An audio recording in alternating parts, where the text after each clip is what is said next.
Well, hello everyone, and welcome to this episode of Just Human. I am Jay Boykin, I'm your host, and it is in this space where we explore what it means to truly be human, whether it's at work, in our relationships, in leadership, and just in life in general, because no matter where we come from, what we do, we all wrestle with the same things. How do we grow?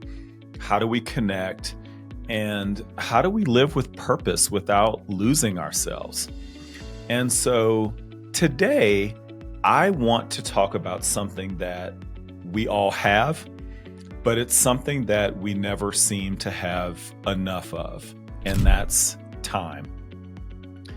So I want to hit you with a number first. 4,000. More specifically, it's 4,160. But for simplicity, we're just going to talk about 4,000. Now, you might be trying to figure out what that number represents, but I'm going to tell you. That is the average number of weeks that you and I get to live. That's it, 4,000. Now, depending on your age, you might already be halfway through that or more, like myself. So that 4,160 is, again, how many weeks you would have if you lived to be 80. Now, if longevity runs in your family, you may get a few more weeks, but none of those weeks are promised to any of us. Now, I will tell you that when I first heard that, and I'll get into where that number came from, it really stopped me cold. I had to think about it for a little bit, and it was a bit staggering, not because I'm afraid of getting older. I mean, let's face it, I'm a 59-year-old man who is still trying to figure out all the settings in my podcast studio.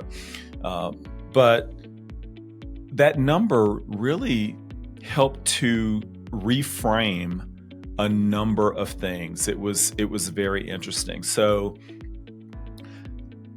I'm not sure the type of things that show up in your news feed, in your YouTube feed, or other social media.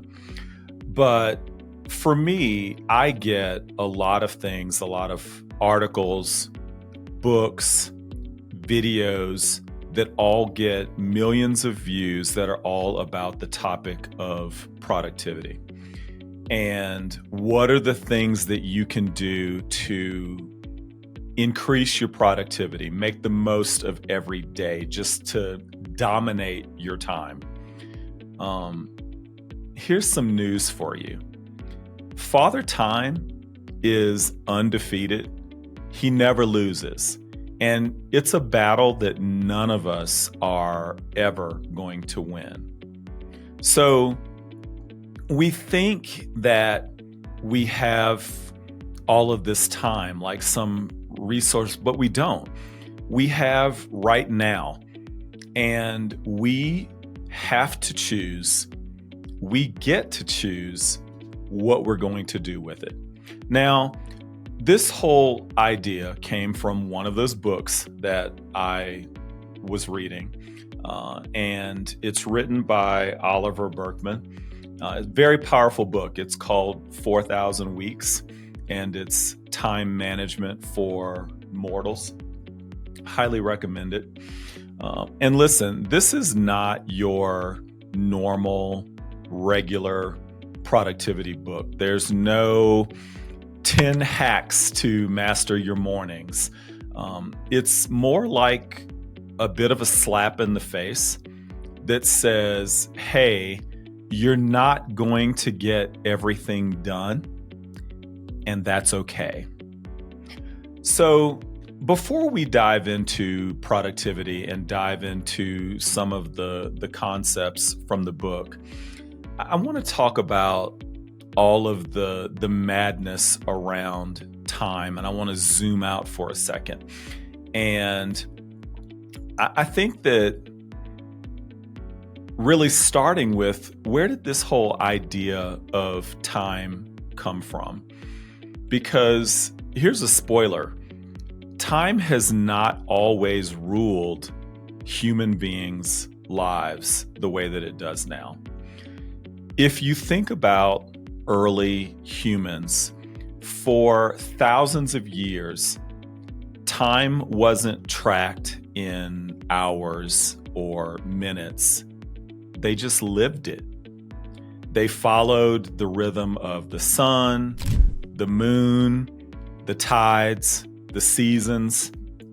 And, time meant when the animals needed to be taken care of, when animals migrated, when your crops ripened and were ready to be harvested, or when the stars told you that it was time to plant. It was cyclical, it was very natural, and it was a community thing.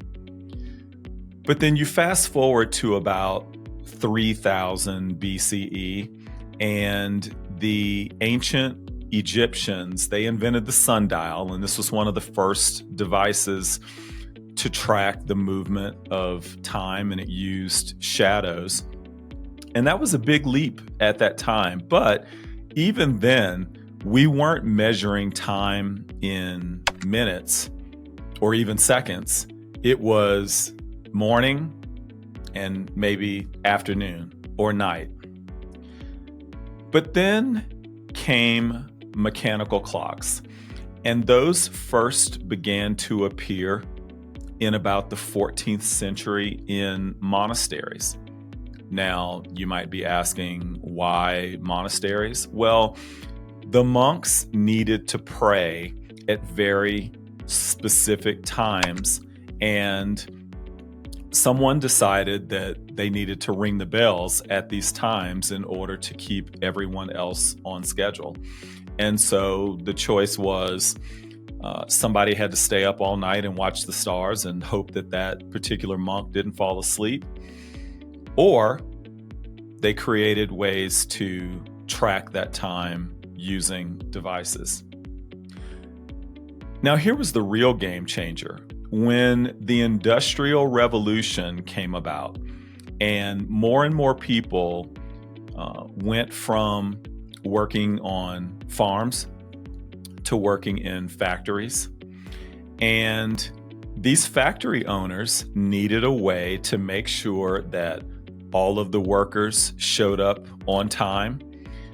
And so they introduced this standardized clock, this method of tracking time. And then suddenly time became a commodity. It became money. So there was no more sunrise and there was still a sunrise, but you had an alarm clock now. You had to be at the factory before your shift was supposed to start. And so there was now shift work and punch cards and lunch breaks and deadlines. And again, we didn't just measure time. We found a way to monetize time. And honestly, that seems like when everything shifted. Time went from being something that we just lived inside of to becoming something that we were constantly trying to beat. We had to avoid being late. We had to make sure that we processed the amount of work that was expected from us in that particular shift. So it truly became a change to everyone's life.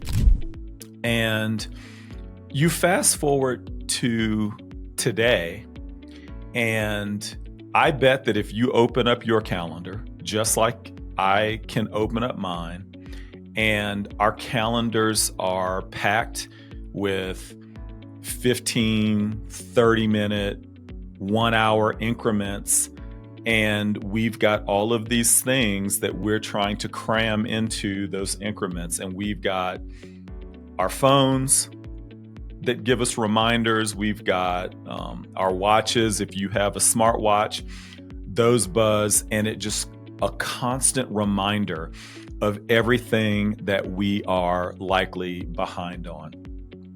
We've got time tracking software. We've got all of these apps. We've got all of these different methodologies that people are trying to introduce to us to get us to win a race, to win a battle that we are not going to win. And so when Berkman says in his book that we've lost touch with time, he's right. We've absolutely turned it into a commodity instead of an opportunity or a canvas. So let's talk a little bit about why productivity can be somewhat of a trap. So Berkman talks about something that he calls the efficiency trap. Now, we all know this one, whether we know it by that name or not. It's when the faster you answer all of those emails, the more emails you actually get. The more that you optimize your calendar, the more things get packed into your schedule. So one of the things that he talks about, especially as it relates to email, is that you ever notice the people who have 20,000 unread emails and they don't respond to the vast majority of them because, well, they're unread emails? A lot of times people just stop sending them emails. They'll find ways to get in touch with them in another fashion, but they realize that email's not working. Now, for me, I'm one of those freaks who tries to hit inbox 0 as often as possible. I start to twitch a little bit if I get too many emails in my inbox, and especially unread ones. And what I have realized is that, as I respond to all of these emails, people just send me more emails. They recognize that, oh, okay, email is the best way to get in touch with Jay, so I'm just going to send him more emails. I'm not saying that email is evil. It can be a great tool, but it does create a bit of a trap, especially for individuals like me who feel like I have to end my day, in my week with 0 emails in my inbox. And, this efficiency trap, we fall for it. We tell ourselves, if I can just get through this week, if I can get through this day, this month, I'll finally have time to breathe. But here's the thing. Here's the truth. Productivity doesn't create freedom. It just creates more demands. I'll tell you, I'll share this from my personal experience. When I was working for my previous company before I started my own business, and as an accountant, having the opportunity to be a corporate controller, that's almost like a pinnacle title, next level CFO, but corporate controller is a big title for accountants. And I had the opportunity to be the controller for a publicly traded company. And publicly traded meant that we had to do our quarterly filings with the SEC. They had to be done by a certain time. And so there were schedules. The books had to be closed by a certain period of time. Certain things had to be reviewed by a certain period of time. Certain things had to be reviewed by other people at a certain period of time, and then reviewed by me, and then reviewed by the CFO, the CEO, the board. And so I had calendars and checklists and seemingly checklist for my checklist. And as soon as it seemed like that quarter was done and that earnings call was over, I feel like I had 2 days and then it was time to start this over again. Now, that's the nature of the job for that type of a position, and especially in a publicly traded company. But it was a nightmare. I was exhausted and I didn't feel like my life was my own. I was trying to do everything and be limitless with a limited life. And so that's what Berkman calls out, is our refusal to accept the fact that we are finite beings with finite time. And the lie is, catch this, the lie is that if we just hustle harder, if we work harder, we will eventually outrun our limitations. Well, you won't. You can't. There's just always going to be something else that has to be done, another demand on your time. Here's a question for you, though. What if, going back to thinking about these limitations that Berkman talks about, what if our limitations are not a problem to solve, but a gift to embrace? Berkman argues that our time is valuable because it's limited. If we had unlimited time, if we were going to live forever, then you wouldn't have to worry about it. But because we do have a finite amount of time, our time is extremely valuable. So choosing one thing means not choosing dozens or hundreds of other things. And oftentimes we get paralyzed by that. I'm going to work on this one project today, but that means that there's 50 other things that I'm not going to get done. And that will work many of us up into a frenzy. But instead of that being paralyzing, it can actually be freeing. It can be liberating. So think about it. If you've only got 4,000 weeks, maybe you don't have to be great at everything. Maybe you just need to be present with the things that actually count, with the things that matter.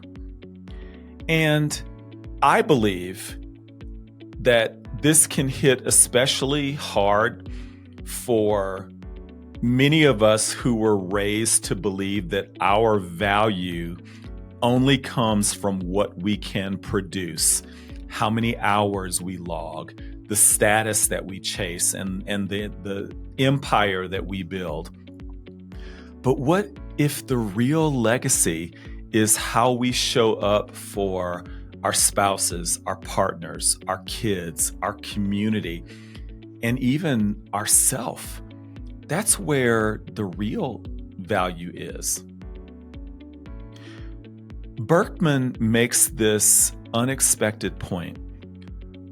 Real freedom is not having endless options. Real freedom is choosing and committing to those things that are truly important in our lives. And look, I get it. That commitment, it's scary. It means that you are saying no to so many other things. But it's also the only way that we can really go deep at anything.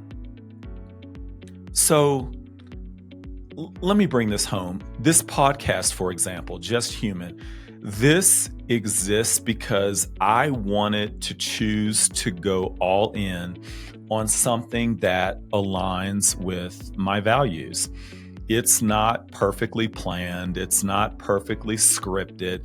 It's not 100% optimized. But what you do get every episode is real.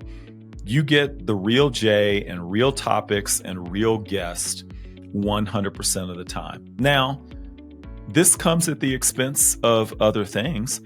I can't do this podcast and learn how to play the piano, which I didn't just randomly pull that out. I have always thought that it would be cool to learn how to play the piano, but that's just not on my priority list right now. I'm focusing on my business. I'm focusing on my marriage, my relationships, and learning how to play the piano is just not, it's not going to be one of the things that I'm going to focus on right now. So sometimes making those decisions, making those choices, it can be difficult. It can be very hard, but it's worth it. And I feel like I'm finally in a place where I am doing things that feed my soul. It feels good every day when I look at the things that I've been able to accomplish and not focus on the things that I didn't get done. So let me ask you this. What's something that you've been holding back on because you're trying to keep all these options open? You're afraid of closing the door to some other things and really focusing on that one thing that is very important. I want to talk about some of the things that Berkman, again, in the book 4,000 Weeks, Time Management for Mortals. I highly recommend it.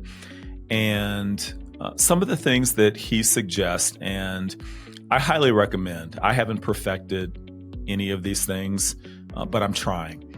But let things fall through the cracks on purpose. Not everything deserves your time and your attention. Focus on what matters the most and protect it. Whatever that most important thing is, put that on your calendar first and honor that time, respect that time. Another thing that Berkman talks about is stop waiting for the perfect time, because there isn't one. I can think of a number of times that I've procrastinated on something, trying to prepare myself, make sure that the preparation was perfect. I wanted everything to be perfect and to find the perfect time. Well, guess what? It's just not going to happen. And one of my new mantras is done is better than perfection. So I love being able to check certain things off of my list, recording another podcast episode without necessarily worrying about the fact that, oh, I messed up that line, I stumbled through my opening, or the closing wasn't perfect. I don't think that you guys are too worried about that, and so I'm not going to focus on that either. Another tip that Berkman recommends is slowing down. Rushing through life just means that you're going to miss life. There are things that you're going to miss because you're rushing and trying to do everything and being all things to all people. And the last thing, and this one, ironically enough, I'm going to say is the most uncomfortable, is that Berkman says to accept discomfort, imperfection, uncertainty, sometimes even boredom. They're all part of the deal. And being okay with the fact that things aren't going to be perfect and things are not going to be 100% certain, just embrace it and be okay with it. So each of us needs to remember that we're not machines. None of us are machines. And I want to say this, first of all, if you're watching this on YouTube, thank you so much for taking the time to watch. Leave me some comments. Maybe you'll hit the subscribe button, and definitely share this with someone that you think might need to hear this message. If you're listening on your favorite podcast provider, again, thank you for your time. You've got millions of choices out there, and I appreciate you taking the time to listen to Just Human. But you are not a machine. None of us is a machine. You are a human being. And again, that means that you have limitations. But that also means that you're alive. We're all alive. And you have these weeks, these beautiful, ordinary, messy, sometimes unorganized weeks to live, and to live them in a way that reflects what matters most to you. So don't waste them. Don't waste them chasing things like inbox zero. Chase something that's meaningful. Chase connections. Chase things that provide you some inner peace. I think that is a beautiful thing. So as we get ready to wrap this up, I want to thank you again for spending some of your valuable time with me. Again, it's so ironic that we're talking about time, and I just want to thank you so much for choosing to spend some of your time with me and listening to this particular episode. I hope it helped you to perhaps breathe a little bit easier and to just take a deep breath and release some of that pressure that you're putting on yourself to be perfect and to find the ideal productivity life hack. Again, I'm not saying that you just blow off the rest of your life, blow off your work. We all have responsibilities, but just remember that you can't do everything. It's just impossible. If this resonated with you, again, please share it with someone who might be stuck in the hustle trap, in the efficiency trap. And until next time, be kind to yourself. You don't have to get it all done. You just have to be present for what matters most. I'm Jay Boykin, and we're all just human.